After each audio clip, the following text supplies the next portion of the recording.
I always knew I wanted to make change, and luckily I had a great neighbor who introduced me at an early age to the ideas of Marxism, and eventually I became a member of the Communist Party. And I learned a lot, especially about being partisan to the working class. I got an appreciation for the role of the then Soviet Union. I got to visit that country along with the GDR and Hungary. And in comparing life there with life I was living in Newark, New Jersey, I was immediately convinced beyond a doubt that of the superiority of socialism in terms of meeting the essential needs of humanity.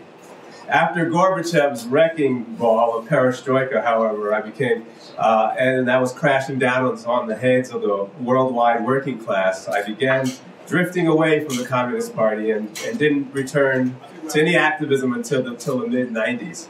I had already felt frustrated about not knowing what to do about the Iraq War since I wasn't part of an organization. So I couldn't again sit and do nothing while Mumia Abu-Jamal was about to be executed in 1995. So when I heard about a group in New York from my neighbor and soon-to-be comrade Mike Kramer that was organizing a protest in Philadelphia to stop the execution, I was ready to check it out. And I was also ready to get back into an organization. But it had to be a group that was functioning properly. And what do I mean by properly? Well, a group that was moving ahead in actions and plans where you could see a positive impact on the movement in regards to strengthening our class and strengthening the struggle and promoting unity within our class. I needed to see a group that had serious people with a plan to build towards socialism with an analysis I could understand that justified that plan of action.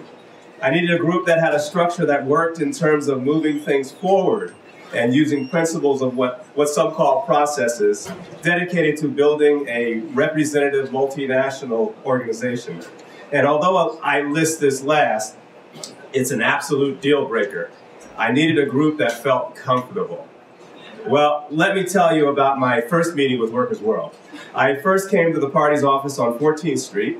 I took the old elevator upstairs and walked into a room where there was a circle of organizers, a big circle of organizers. This is where not just Workers' World, but other community groups, black nationalist groups, socialist groupings like the Socialist Workers' Party and the Revolutionary Communist Party, they were all together meeting to plan the protests for Mumia. This surprised me because in the Communist Party, I very, very rarely worked in a coalition with other socialist tendencies, and never with black nationalists. But what surprised me even more was the person staffing the office, a transgendered woman. I had never experienced a transgendered person being accepted into a political organization, and being in the Communist Party, unfortunately, the atmosphere was not welcoming to LGBTQ activists, nor their struggles. So I was very ignorant in regards to the struggles of these sisters and brothers. But just sitting in that meeting and seeing how productive it was and how well each of these different community groups and even other tendencies were working together, my surprise and ignorance became less important than the fact that Workers' World and Christy, the transgendered woman who was soon to be my comrade, was making all this united action possible. In the Communist Party, I learned much about women's oppression, and it made me stronger as a revolutionary. But that day I learned that I had a lot to learn in terms of building unity, not only with other left tendencies, but also with another sector of our class, the transgendered and lesbian and gay community. So I began to suspect that Workers' World would meet my criterion of making me a better revolutionary. I also could see how the structure of the meeting, like I said, what some call the process, made sense and allowed us to get things done. I soon found that not only in this meeting, but in all others, what I had to say was carefully listened to and respected. And even if I was dead wrong, which happened a lot, it would be heard and reflected upon for further discussion. Okay, being heard, check. Well, after that meeting and a few others, I was part of a very successful action. Everyone at those meetings and 10,000 others participated in a march led by PAM Africa and the International Friends and Family of Mumia in Philadelphia. The organizing towards that march literally saved Mumia Abu-Jamal's life. Yep. A group that gets things done and strengthens the movement, check. But as I said, last but not least, I needed to feel comfortable. Well, how do you make a person suffering society's oppressions and special oppressions feel comfortable? It's simple. by not echoing and adding to society's oppressions within the organization and making sure the structure of the organization doesn't echo racism, male supremacy, homophobia, transphobia, etc. At that meeting back on 14th Street, I remember that the person leading the meeting gave speaking priority to people of color and women to ensure that all voices would be heard.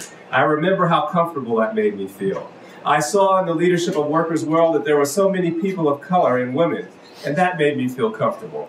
And over the years, I witnessed how the party and its members took the struggle against racism so serious, and how an analysis based on Leninist principles justified it. See, like Lenin, our party understands that in order to win revolution, you need a united working class, especially unity within the most oppressed sectors of our class. And that racism, whether in the form of chauvinism or blatant racism, is the most corrosive element that will keep our entire class weak and fighting each other, not the ruling class. In this party, we always fight for unity with all left and progressive organizations, but not with those who, to this day, are intent on continuing divisive, racist, and chauvinist harm. That is why I was never asked to just get over racism or any feelings it may have produced, so as not to be ruled by subjectivity. All of our comrades, especially our comrades of color in this party, are mentally strong and would never allow subjective feelings to dictate our strategy and tactics anyway.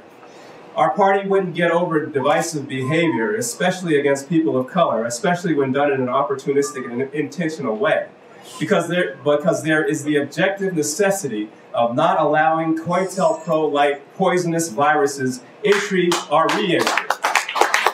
Nor would we help grow such dangerous contagions that threaten our entire movement. You see why I'm very comfortable here.